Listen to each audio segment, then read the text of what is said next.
একটা ভীষণ প্রোঅ্যাক্টিভ হয়ে গেল, কারণ বাঙালির সব থেকে বড় উৎসব শারদোৎসব আসছে। আজকে বিজেপির প্রায় প্রতিটি বড় নেতা তারা রাজ্যের বিভিন্ন প্রান্তে তাদের মতো করে কেউ তর্পণ করছেন, কেউ র্যালিতে অংশ নিচ্ছেন, কেউ হঠাৎ করে সকালে দৌড়চ্ছেন বিবেকানন্দের বাড়ির সামনে। তো আপনার কি মনে হয় নতুন ফেনোমেনন যেটা 26শে ইলেকশন আসছে? দেখুন, তাদের মহালয়ার সম্বন্ধে কি ধারণা ঠিক পরিষ্কার হলো না। আমরা জানি পিতৃপক্ষের অবসান হলো, মাতৃপক্ষের সূচনা হলো, আরম্ভ হলো। মা আসছেন, মায়ের আগমন এবং দুষ্টের দমন এবং ভালো চিন্তন এবং সকলেরই শুভ হোক, ভালো হোক, আনন্দময় একটা উৎসব। আজকে মহালয়ার দিনেতে আমাদের দিন আরম্ভ হয়েছে, আপনাদের দিন আরম্ভ হয়েছে। সেই কণ্ঠ শুনে মহিষাসুর মর্দিনী শুনে এখন কে লাপাঝাপি করছে, কে দৌড়চ্ছেন আমরা জানি। তর্পণ করছেন মানুষ গঙ্গা ঘাটে গিয়ে, এবং যারা পৃথিবীতে নেই তাদের তর্পণ করে তাদের আশীর্বাদ, এইটাই কিন্তু মহালয়ার তাৎপর্য। আর আজকে যেখানে উপস্থিত হয়েছি সেটা কাশী বসলেন দুর্গাপুজো। এখানে চক্ষুদান কিছুক্ষণের মধ্যে, মায়ের চক্ষুদান, এবং সেখানে দৃষ্টিহীন ভাই এবং বোনেরা আসবে। আর আপনি বলছেন এক একজন এক এক ভারতীয় জনতা পার্টি কোথায় নাকি দৌড়চ্ছেন। একবারে দৌড়ে এই রাজ্যের থেকে বাইরে চলে যান, দৌড়ে এবার বাইরে চলে যান। মানুষের স্বার্থে, মানুষের পক্ষে, মানুষের এই দুর্গা পুজো আনন্দ করতে দিন, স্বস্তিতে শান্তিতে থাকতে দিন মানুষকে। প্রতিনিয়ত একটা বিতর্ক তৈরি করার এই যে প্রবণতা, তাদের প্রতিনিয়ত ইচ্ছাকৃতভাবে বাংলায় একটা অরাজকতা তৈরি করার তাদের এই লুপ্ত এবং প্রত্যক্ষ প্রয়াস, এইটাকে তাদের বন্ধ করতে হবে। মায়ের পুজো আজকে থেকে আনুষ্ঠানিক সমস্ত উদ্বোধনও আরম্ভ হয়েছে। গতকালকে মুখ্যমন্ত্রী উদ্বোধন কি করেছেন? মুখ্যমন্ত্রী পরিষ্কার ওখানে ফিতে কেটেছে, মণ্ডপ যে বাইরে এবং তার বাইরে মঞ্চে ছিলেন, জানেন না, মিথ্যে কথা বলছেন, উনি প্রবেশও করেননি। এইটা হচ্ছে আবার সেই কুৎসা বিভ্রান্তি তৈরি করে। মায়ের পুজো এনারা করবেন কি করে? এত কুৎসা, একটু ভুল কথা, অসত্য কথা বলে। বিরোধী দলরা তো বলছেন যে ইনি হিন্দুদের অপমান করেছেন পুজোর আগে। কোনো হিন্দুদের ঠেকা তিনি নেননি, এবং হিন্দু সমাজের এবং মায়ের পুজোতে যারা ব্রতী হয়েছেন তারা প্রত্যেকেই বুঝতে পারছেন যে কেন তারা এই অসত্য কথাটা বলছেন, তাই তার মধ্যে তারা ঢুকতেই চান না। পুজো হচ্ছে, যারা বলতেন পুজো হতো না তাদের সেই বক্তব্যকে বদল করে তাদেরকে মানতে হচ্ছে যে হ্যাঁ, এখানে তো দুর্গাপুজো হয়। যখন দুর্গাপুজোর কমিটির জন্য 1,10,000 এবারও, এই বছরও কারা মামলা করতে গেলে তারা পুজোর পাশে আছে? ছোট মাঝারি পুজোর পাশে আছে? নেই তো। তো ফলে তিনি হিন্দুত্ব আচার এই সমস্ত আমাদেরকে শেখাবেন না। এইটা হচ্ছে, আবার বলি, বিভ্রান্ত। বলছি, মমতাবালা ঠাকুর আপনাদের দলের একজন গুরুত্বপূর্ণ জনপ্রতিনিধি, তিনি বলছেন এসআইআর যদি বাংলায় হয় তাহলে বাংলায় নেপালের মতো অবস্থা হবে। একজন প্রতিনিধি, জনপ্রতিনিধি কি এরকম বলতে পারেন? এসআইআর বলে এই যে মানুষের মধ্যে ভয় ভীতি তৈরি করে দিল এই এসআইআর, আপনারা জানতে হবে। সামান্য সাধারণভাবে মানুষ একটু জিজ্ঞেস করছে যে যখন বিএলও আসবেন আর আমি যদি বাড়িতে না থাকি তাহলে কি আমার নাম কেটে দেবে? এই ভয়, এই সন্ত্রাস যারা তৈরি করেছে এসআইআর নামে, সেটা হচ্ছে বিজেপি। ফলে একটা উত্তেজনা তৈরি করার প্রবণতা রয়েছে এবং প্রয়াসও রয়েছে। বিহারে যেটা করেছে সেটা বাংলায় করবে। আমরা পরিষ্কার বলে দিয়েছি, বিগত বছরগুলোতেও তো ভোটার লিস্ট নিয়ে সংশোধন হতো, আমরা তো অংশগ্রহণ করতাম। যারা মৃত ব্যক্তি তাদের নাম বাদ দিতে হবে, যারা নতুনে 18 হয়েছে তাদের তুলতে হবে, যাদের অ্যাড্রেস পরিবর্তন হয়েছে সমস্ত এক রহমায় বর্তমানে এসআইআর নামেতে প্রত্যেক বছর ইলেকশন কমিশন দ্বারা সংশোধনের কাজটাকে খারিজ করলো কারা? এই বিজেপি, এবং সেটাকে সমর্থন করছে। ফলে স্বাভাবিক ওনার যদি একটা রিয়াকশন হয়ে থাকে, এটা সত্যি, কারণ চিন্তিত হয়ে গেছে এবং কিছুটা বিস্মিত, আর কিছুটা দেখুন ক্যাম্পগুলো তৈরি করছে। এই যে ক্যাম্প, যদি সিএ, তো তারা বুঝতে পারছেন এসআইআর এনআরসির ব্যাকডোর, এসআইআর কিন্তু এনআরসির একটা ব্যাকডোর, সেটা কি বুঝতে পারছেন না মানুষ? যে প্রকৃত ভোটারদের বাদ দিতে চাইছেন, যার হাতে কাগজ, আপনার হাতেও যা কাগজ, আমার হাতেও যা কাগজ, আমরা তো প্রার্থী হয়েছি ওই কাগজ নিয়ে, আর ওই কাগজকে অস্বীকার করা হচ্ছে কি? ফলে এসআইআর বিরোধিতা, এবং তাই উত্তেজিত হয়ে তিনি বলেছেন। দুর্গাপুজো উপলক্ষে দেখা যাচ্ছে কেন্দ্রীয় মন্ত্রী সুকান্ত মজুমদার বেনারসে যাচ্ছেন, লকেট চট্টোপাধ্যায় অন্য রাজ্যে যাচ্ছে, বাঙালিদের সঙ্গে সম্পর্ক নিবিড় করার জন্য একটা উদ্যোগ নেওয়া হচ্ছে প্রবাসে, এটা কি বলবেন? সবটার মধ্যে রাজনৈতিক তাদের উদ্দেশ্য আছে, কোনোটাও সত্যি করে একটি মায়ের প্রতি ভক্তি আছে না, পুজো করব, নালে এরা পুজো কমিটি কেনার চেষ্টা করেছিল, ভুলে যাবেন না। এক সময় পুজো কমিটিকে কিনে নিয়ে আমাদেরকে আমন্ত্রণ করো, তাদেরকে আমন্ত্রণ করো, এরকম জোর চাপ এই সমস্ত করেছিল তারা। আর এখন বাংলার যারা শ্রমিক এবং বাংলার বাইরে যারা যাচ্ছেন তাদেরকে অপমান করছে এই বিজেপি শাসিত রাজ্যে।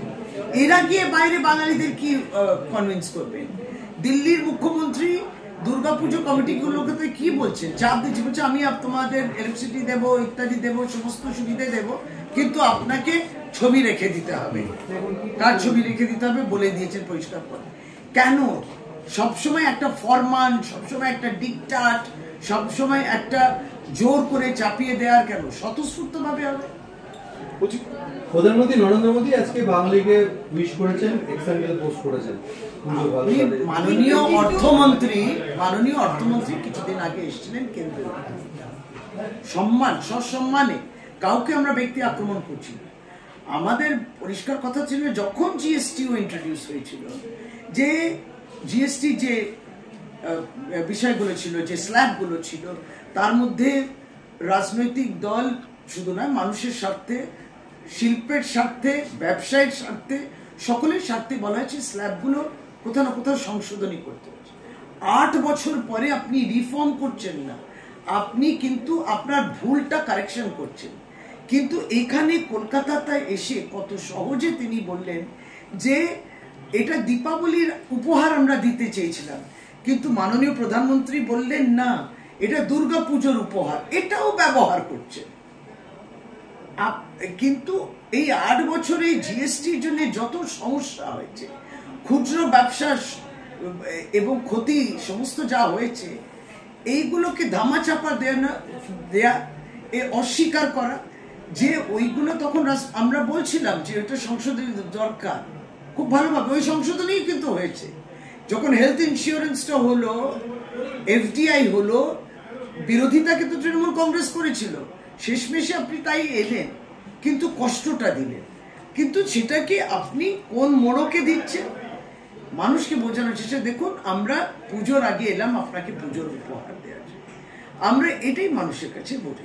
আজকে যেমন মুখ্যমন্ত্রী জাগো বাংলা শারদীয় সংখ্যা প্রকাশ করছেন, ঠিক একইভাবে বিজেপির পক্ষ থেকে একটি শারদীয় সংখ্যা পাল্টা প্রকাশ করা যায়, কি বলবেন? মানে এই যে শারদ সংখ্যা নিয়েও প্রতিযোগিতা? না, আমরা তো কোনো প্রতিযোগিতা করি, এটা হচ্ছে যে বিভিন্ন লেখক নিয়ে সংকলন করে জাগো বাংলা প্রতি বছরই করে। আপনারা জানেন কলকাতা বই মেলাতে মাননীয় মুখ্যমন্ত্রীর লেখা বইগুলো সমস্ত হয়, সব বেরোয়। এইগুলো মহালয়ার দিনে নির্দিষ্টভাবে আজ বহু বছর হচ্ছে। আচ্ছা, ভালো কথা, কিন্তু লিখবেন সত্যি কথা, বাস্তবে কথা লিখবেন। অসত্য, রাজনৈতিক উদ্দেশ্য প্রণোদিত, বাংলাকে অপমান করা, এই সমস্ত কিন্তু চলতে পারে না। আর লিখবেন বাকি, আপনারা লিখুন না, মানুষ তো জবাব চাইছে। আপনি কেন বাংলার টাকা আটকে রেখেছেন, বাংলার প্রাপ্য টাকাটা কেন আটকে রেখে সেটা নিয়ে লিখুন না। বাংলার 100 দিনের কাজের টাকা আটকে রয়েছে, বাংলা গরিবের ঘরও হবে না। বাংলায় যখন আমফান ইত্যাদি ঘূর্ণিঝড়গুলো হয়, অন্য রাজ্যে, বিজেপি রাজ্য হলে ওইগুলোকে জাতীয় বিপর্যয় বলা হয়, কিন্তু এখানে হয় না। বাংলার গঙ্গাসাগর মেলাকে আপনি জাতীয় মেলা ঘোষণা করবেন না। এইগুলো তো সবটা একটা উদ্দেশ্য নিয়ে করা। এইগুলো কেন হচ্ছে সেটা লিখো করা। আর আমরা তো দেখেছি আমাদের প্রকল্প, আপনি দেখুন লক্ষ্মী ভান্ডার আদলেতেও তো প্রকল্প তারা কপি করেছে। এই তো বিহার ঘোষণা করছে, বলছে যে ভোটের আগে 10,000 টাকা তারা প্রতি মহিলাকে দেবে, তারপরে কি? সুতরাং ওই ভোটের ব্যবসা। বলছি দিদি একটা প্রশ্ন রাখছি, আমি এটা করি। একটা প্রশ্ন রাখি। বলছি তৃণমূল কংগ্রেস আগামী 26-এর নির্বাচনে অনেক ব্লক স্তরে রদবদল করছে। একটা খুব অদ্ভুত জিনিস দেখা যাচ্ছে যে বীরভূমে যেমন আপনারা একটা সমন্বয় করেছিলেন, সমস্ত নেতাদেরকে নিয়ে কোর কমিটি করেছিলেন, যেটা পরে দার্জিলিং এ দেখা গেল। এবার দেখা যাচ্ছে অনেক ব্লক স্তরে তৃণমূলের কোর কমিটি করতে হচ্ছে। তাহলে কি গোষ্ঠীদ্বন্দ্ব সামলাতে এখন ব্লক স্তরে কোর কমিটি? দেখুন, সকলেই আমরা মনে রাখি যে আমরা একজন সৈনিক, মামাটি মানুষের দলের সৈনিক, এবং দল আমার ঊর্ধ্বে, পতাকা আমার ঊর্ধ্বে।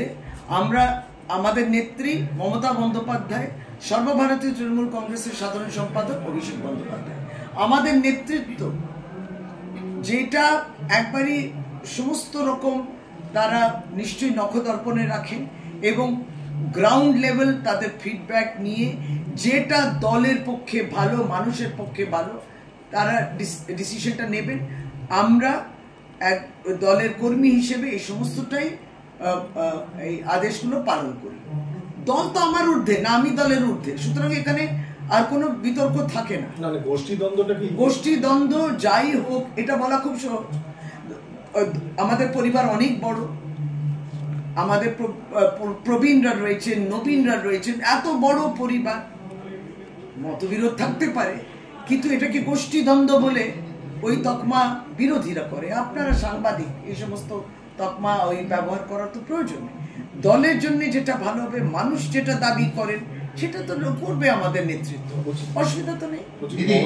2013 সাল যখন পার্থ চট্টোপাধ্যায় শিক্ষামন্ত্রী হননি, শিল্পমন্ত্রী ছিলেন, এসএসসি চেয়ারম্যান বলেছেন যে তিনি তখন থেকেই নিয়োগের জন্য তাকে ক্রমাগত চাপ দিয়েছেন, বিস্ফোরক দাবি তা।